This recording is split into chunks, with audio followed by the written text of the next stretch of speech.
Alright, so let's get straight into the discourse. Inside of This Week in Destiny, we got the date reveal and some of the details about the newest raid. So in this video, we're going to go over that, as well as everything else we know about this raid and what it probably is going to be. So first up, let's look at This Week in Destiny.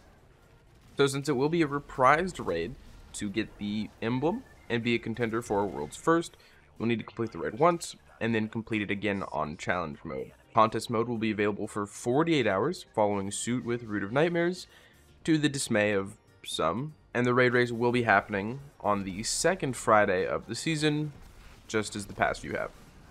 So all in all, the dates and kind of just the details we have around this raid are very similar to what we've had in the past. And because of that, I don't really think we can glean any extra information off of what they've told us today. But there is some other stuff we can look at to get some more information on the raid, not including any leaks. So going forward, all the information I will be talking about is stuff that Bungie has officially said, not anything that's come from some unverifiable source on the internet that claims that they know the future of Destiny. So first thing to look at is just historically. The two reprised raids we have in the game right now are King's Fall and Vault of Glass. And if you're to extrapolate off of that information alone, you would assume the next one is either Wrath of the Machine or Crota's End. Out of those two specifically, there is one that is definitely preferred by the Destiny player base, and Bungie is definitely aware of that. However, I do think this awareness to our anticipation to play Wrath of the Machine again is actually going to work against us, and I think that Crota's End is more likely for next season. Of course, there's also the Destiny 2 raids that got vaulted that could also be making a return. Now, there's a lot of those, including Leviathan, Spire of Stars, Eater of Worlds, Crown of Sorrow, and then Scourge of the Past. Out of those four, I would assume either Leviathan or Crown of Sorrows comes back. But, again, taking a little look at the past, the last raid we got was Cabal. The Shadow Legion Cabal, but it was still Cabal. So are they really going to release two Cabal raids back to back? I don't think so. And regarding the other raids, I don't really think they're going to spend their time bringing back a raid layer. So that kind of just leaves Crown of Sorrow, which technically was a raid layer, but was much more in-depth than the other two, and Scourge of the Past. And I feel like if they're going to bring back a Hive raid, it's going to be Crota's End with, some mechanic reworks. And then as for Scourge of the Past, it's also kind of a really short and easy raid that I'm not so sure they're really going to give to us. So I do think it will be a Destiny 1 raid, again, namely Crota's End. And let's actually get into that and why I don't think it's going to be Wrath of the Machine.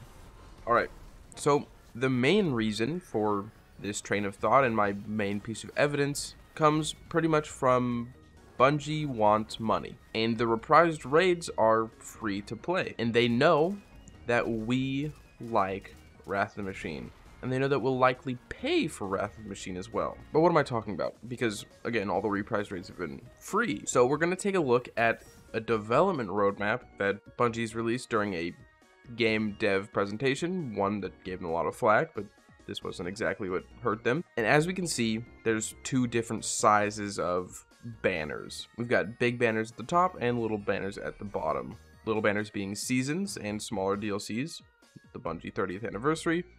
And then at the top, we've got the big banners. And a reminder, this is specifically Destiny 2, so I don't think Marathon is on this image. And as you can see on the right side, we have the final shape and a redacted DLC. Now, we can't see the end date, the release date of both of these products, but we can see that their development started around the same time, meaning their release will also probably be around the same time, with the redacted DLC coming a little bit after final shape. And this DLC, this update, whatever this is what I think is going to hold Wrath of the Machine. Because Final Shape is going to launch in 2024. Next year, probably early, February, just like Lightfall and Witch Queen did. But 2024 is Destiny's 10-year anniversary. The game's already been around for a decade, and I think they're going to do a 10-year anniversary DLC.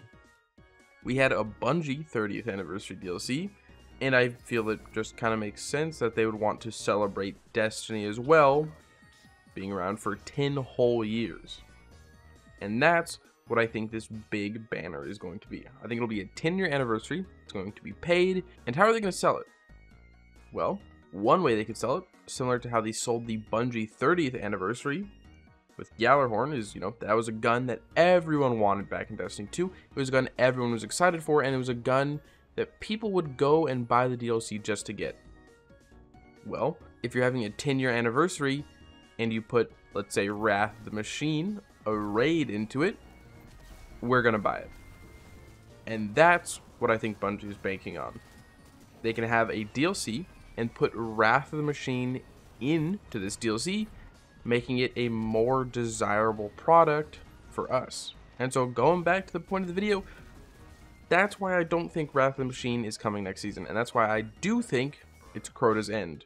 I'd bank that Bungie will do their due diligence to actually make the raid a little harder than it was in Destiny 1, because if they didn't, we would be pretty disappointed.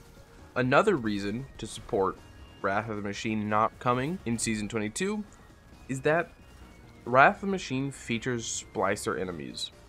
And if Bungie is going to take the time to port those enemies and the enemy types and all their abilities and their AI from Destiny 1, well, that's a lot of manpower. Probably a lot of manpower that Bungie doesn't want to expend. Whereas if they're using Crota's End, they already have the assets for the Hive in the game, including Crota himself, as we've fought him multiple times. Whereas Wrath of the Machine, it's got splicers, and all the bosses would be totally unique. So I really feel like all the evidence points towards Crota's End. And then my second option going to Scourge of the Past, because that's also probably pretty easy to just port back into the game.